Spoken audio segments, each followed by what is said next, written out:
Good morning. I'm the Reverend Dr. Scott Jones, Senior Minister of the First Central Congregational United Church of Christ in Omaha, Nebraska. This coming Sunday is the 11th Sunday after Pentecost, and we continue our study of the book of Colossians. We will be in chapter 2, verses 8 through 23, and those open with these words. See to it that no one takes you captive through philosophy and empty deceit, according to human tradition, according to the elemental spirits of the universe, and not according to Christ. For in him the whole fullness of deity dwells bodily, and you have come to fullness in him who is the head of every ruler and authority. So one of the questions that this reading of the book of Colossians presents to us is, why do we believe the tenets of the Christian faith in the midst of all the various other options and worldviews that compete for our attention? And how do we judge, what criteria help us to judge what is the best worldview and what isn't?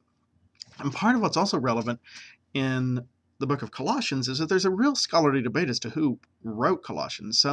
The traditional view was Paul, but much modern scholarship argued against that, although more recently some scholars have come back to the idea of it being Paul. And for some of those scholars who believe that Paul did not write it, some feminist and queer scholars in particular, reject this text completely and as a part of our authoritative scripture, because they say it's a text that pretends to be something that it isn't, and in the process engages in propaganda. And as part of that second generation Christianity that led away from some of the freedom and progressiveness of Paul and began to institutionalize and patriarchalize and all the sort of negative things that started to creep into the history of the Christian church.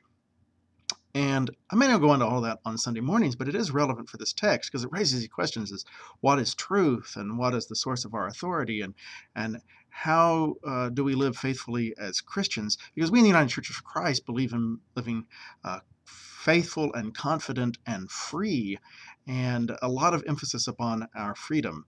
And so I'll be talking about how we do find freedom in this particular story and in this worldview, and recovering what I think are the positive elements in Colossians, and that help us to, and as we live free, then we grow in our own spirit. We grow to become our best selves.